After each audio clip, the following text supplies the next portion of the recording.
नमस्कार। आकाशवाणी जयपुर अजमेर से प्रस्तुत हैं प्रादेशिक समाचार।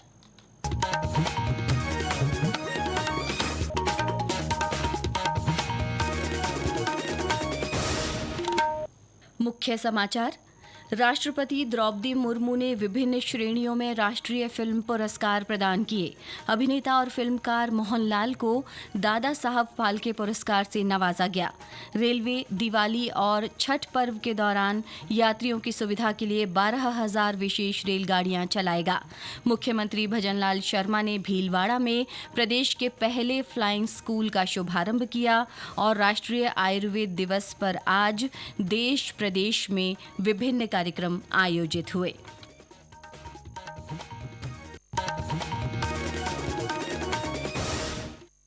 समाचारों के साथ मैं माधुरी वशिष्ठ और अब समाचार विस्तार से। 71वां राष्ट्रीय फिल्म पुरस्कार समारोह आज नई दिल्ली में आयोजित किया गया। समारोह में राष्ट्रपति द्रौपदी मुर्मू ने विभिन्न श्रेणियों में पुरस्कार प्रदान किए। वर्ष 2023 के लिए फिल्म निर्माण, स्टोरी टेलिंग और अभिनय में उत्कृष्टता का जश्न मनाने के लिए ये पुरस्कार दिए गए। दिग्गज अभिनेता, निर्देशक और निर्माता मोहनलाल को सिनेमा क्षेत्र में सर्वोच्च सम्मान दादा साहब फाल्के पुरस्कार से नवाजा गया। सर्वश्रेष्ठ फीचर फिल्म का पुरस्कार हिंदी फिल्म 12th फेल को दिया गया। सर्वश्रेष्ठ अभिनेता का पुरस्कार शाहरुख खान को फिल्म जवान के लिए मिला। अभिनेता विक्रांत मैसी को भी 12th फेल फिल्म के लिए सर्वश्रेष्ठ अभिनेता के पुरस्कार से सम्मानित किया गया। सर्वश्रेष्ठ अभिनेत्री का पुरस्कार रानी मुखर्जी को film Mrs Chatterjee versus Norway के लिए दिया गया। प्रदेश भर में जीएसटी बचत उत्सव के तहत विभिन्न गतिविधियों के माध्यम से लोगों को टैक्स की नई दरों के बारे में जानकारी दी जा रही है। पाली में आज वाणिज्य कर विभाग सभागार में व्यापारियों, अधिवक्ताओं और चार्टर्ड अकाउंटेंट्स से चर्चा की गई। वहीं सवाई माधोपुर में केंद्रीय संचार ब्यूरो की ओर से कुशतला स्थित महिला शिक्षक प्रशिक्षण महाविद्यालय में रैली, संगोष्ठी प्रतियोगिता और प्रदर्शनी के माध्यम से लोगों को जागरूक किया गया। शहरी विकास और स्वायत्त शासन मंत्री झाबर सिंह खर्रा और पर्यावरण राज्य मंत्री संजय शर्मा ने सीकर में प्रेस वार्ता की। इस दौरान उन्होंने पत्रकारों से बातचीत में जीएसटी सुधारों की जानकारी दी। उधर गृह राज्य मंत्री जवाहर सिंह बेढ़म ने करौली में प्रेस वार्ता आयोजित कर जीएसटी सुधारों के फायदे बताए। उन्होंने कहा कि इससे कर प्रणाली सरल और पारदर्शी होगी। जहां पूरी दुनिया में महंगाई बढ़ रही है, आदरणीय मोदी जी ने भारत में महंगाई को कम करने का काम किया है। तो व्यक्ति की जो रोजमर्रा की चीजें हैं उनमें सीधा लाभ आम जनता को मिलेगा। जनता के विकास में मील का पत्थर साबित होगा। हमारा जो डिपार्टमेंट है वो नजर बनाए हुए है और हम भी व्यापारियों से, जो उद्योगपति हैं उनसे और आम जन से समय समय पर अपील कर जनता को भी जागरूक कर रहे हैं। गृह मंत्री अमित शाह ने स्टार्टअप्स को नए भारत की रीढ़ बताया है।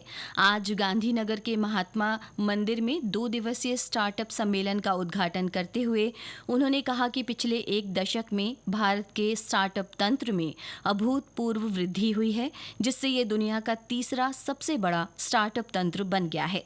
भारत की युवा शक्ति पर जोर देते हुए श्री शाह ने विश्वास व्यक्त किया कि देश 3 वर्षों में वैश्विक नवाचार सूचकांक में शीर्ष 10 में प्रवेश कर जाएगा। आज का स्टार्टअप कॉन्क्लेव इनोवेट, एलिवेट और एक्सेलरेट, ये 3 मंत्रों की थीम पर गुजरात में होने जा रहा है। मुझे विश्वास है देश और प्रदेश दोनों के भविष्य को आगे बढ़ाने में हमें फायदा होगा। और मोदी जी ने जो मंत्र दिया है माइंड टू मार्केट, उसको मार्केट तक पहुंचाने का ये बहुत बड़ा मंच बनेगा, उसका मुझे पूरा विश्वास है। 2 दिन के इस सम्मेलन में 1000 से अधिक स्टार्टअप, 5000 नव प्रवर्तक और 100 उद्योग सलाहकार भाग ले रहे हैं। रेल मंत्री अश्विनी वैष्णव ने घोषणा की है कि दिवाली और छठ पर्व के दौरान यात्रियों की सुविधा के लिए 12,000 विशेष रेलगाड़ियां चलाई जाएंगी। आज नई दिल्ली में संवाददाता सम्मेलन को संबोधित करते हुए श्री वैष्णव ने कहा कि ये रेलगाड़ियां 1 अक्टूबर से 15 नवंबर के बीच चलेंगी। 12,000 में से 10,000 train even before peak rush October comes, उससे पहले नोटिफाई हो जाना, ये रेलवे के इतिहास में कभी नहीं हुआ है। करीब 150 ट्रेन होंगी जो कि टोटली अनरिजर्व्ड होंगी, जो कि लास्ट मिनट पे मूवमेंट के लिए चलेगी, और 50 और गाड़ियां नोटिफाई हो जाएगी आने वाले 2-3 दिन के अंदर। 1 अक्टूबर से स्पेशल ट्रेन का मूवमेंट चालू होता है, जो कि चलेगा करीब 15 नवंबर तक। ये समाचार आकाशवाणी जयपुर अजमेर से प्रसारित किए जा रहे हैं। प्रादेशिक समाचार बुलेटिन आप हमारे एक्स हैंडल @AIR_News_जयपुर, YouTube channel Rajasthan AIR news और फेसबुक AIR न्यूज राजस्थान पर भी सुन सकते हैं। इसके साथ ही आप हमारी वेबसाइट newsonair.gov.in पर भी समाचार सुन सकते हैं और संबंधित फोटो और वीडियो देख सकते हैं। मुख्यमंत्री भजनलाल शर्मा ने आज भीलवाड़ा के हमीरगढ़ हवाई पट्टी पर प्रदेश के पहले फ्लाइंग स्कूल का शुभारंभ किया। इस अवसर पर उन्होंने कहा कि इस स्कूल के शुरू होने से राजस्थान देश के आत्मनिर्भरता के संकल्प में अपना योगदान देगा। श्री शर्मा ने कहा कि राइजिंग राजस्थान के दौरान इस फ्लाइंग स्कूल को बनाने की घोषणा की गई थी। यहाँ के पायलट प्रशिक्षण लेकर देश भर में अपनी सेवाएं देंगे। आज यहाँ केवल एक एकेडमी का उद्घाटन नहीं हो रहा, बल्कि भारत की आत्मनिर्भरता के संकल्प में राजस्थान का नाम दर्ज हो रहा है। ये वो ऐतिहासिक क्षण है जब वीरों की भूमि राजस्थान से निकले पायलट पूरे विश्व के आसमान में तिरंगे का मान बढ़ाएंगे। ये हमारे लिए अत्यंत हर्ष का विषय है कि राजस्थान सरकार ने जब राइजिंग राजस्थान किया था तो उसके अंतर्गत इस अकादमी को हमीरगढ़ भीलवाड़ा एयरपोर्ट पर भूमि उपलब्ध करवाई गई थी, जिस पर बहुत कम समय में फ्लाइंग शुरू हो जाएगा। ये दिखाता है कि निवेशक राजस्थान की एविएशन पॉलिसी पर भरोसा कर रहे हैं। मुख्यमंत्री ने आज भीलवाड़ा में विभिन्न स्थानों पर शहरी सेवा शिविरों का अवलोकन किया।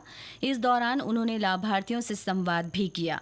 उन्होंने पात्र लोगों को चेक और आवासीय पट्टे वितरित किए।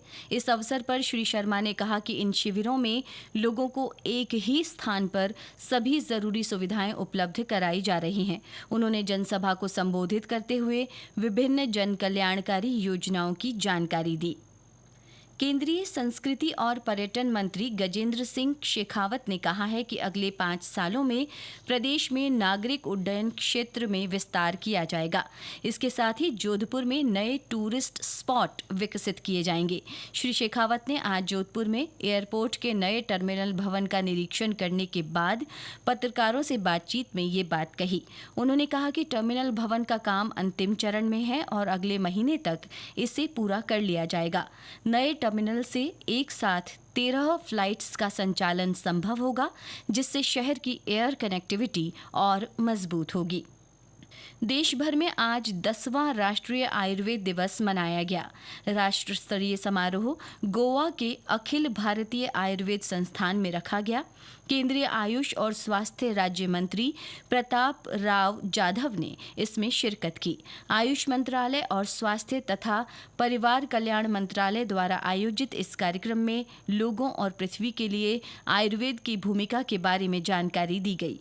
इस अवसर पर कैंसर उपचार के लिए एकीकृत ऑन्कोलॉजी इकाई का उद्घाटन किया गया। इधर प्रदेश में भी आयुर्वेद दिवस पर विभिन्न कार्यक्रम आयोजित हुए। कई जगह धन्वंतरी की पूजा की गई। राजधानी जयपुर स्थित राष्ट्रीय आयुर्वेद संस्थान की ओर से आमजन को बेहतर स्वास्थ्य और जन जागरूकता के लिए जयपुर और ग्रामीण इलाकों में निःशुल्क शिविर लगाए गए। साथ ही आयुर्वेद जागरूकता रैली निकाली गई। संस्थान के कुलपति प्रोफेसर संजीव शर्मा ने लोगों से बेहतर स्वास्थ्य के लिए आयुर्वेद को अपनाने की अपील की। आज 23 सितंबर को पूरा देश और पूरा विश्व 10वां आयुर्वेद दिवस मना रहा है। इस वर्ष का जो थीम आयुर्वेद दिवस के लिए निर्धारित किया गया है भारत सरकार की तरफ से, वो है Ayurveda for people and planet, यानी प्रत्येक व्यक्ति के लिए और इस पृथ्वी के लिए आयुर्वेद। क्योंकि हम स्वस्थ रहना चाहते हैं, इसके साथ साथ जो पर्यावरण है उसका भी स्वस्थ रहना बहुत जरूरी है। हमारे इर्द गिर्द जो वातावरण है, जो पेड़ पौधे हैं, पशु पक्षी हैं, वो भी स्वस्थ रहें, तभी मनुष्य स्वस्थ रह सकता है। इसी को आधार मान करके ये थीम रखा गया है। मैं सभी लोगों से आग्रह करता हूँ कि आयुर्वेद के साथ हम जुड़ें और आयुर्वेद के सिद्धांतों का हम अपने स्वस्थ रहने के लिए पालन करें और पृथ्वी को यानी अपने वातावरण को स्वस्थ रखें, ताकि हम समग्र स्वास्थ्य की कल्पना कर सकें। राजस्थान पुलिस कांस्टेबल भर्ती परीक्षा 2025 की उत्तर कुंजी पर आपत्ति दर्ज कराने की अंतिम तिथि बढ़ा दी गई है। पुलिस भर्ती और पदोन्नति बोर्ड के उप महानिरीक्षक मनोज कुमार ने बताया कि अब उम्मीदवार 25 सितंबर तक ऑनलाइन आपत्ति दर्ज करा सकते हैं। आपत्ति दर्ज कराने की आखिरी तारीख पहले आज तक थी। गौरतलब है कि 13 और 14 सितंबर को हुई इस भर्ती परीक्षा के प्रश्न पत्रों की आंसर की पहले ही अपलोड कर दी गई थी। जयपुर के जोबनेर स्थित राजस्थान पशु चिकित्सा और पशु विज्ञान विश्वविद्यालय की आधिकारिक वेबसाइट आज से शुरू हुई।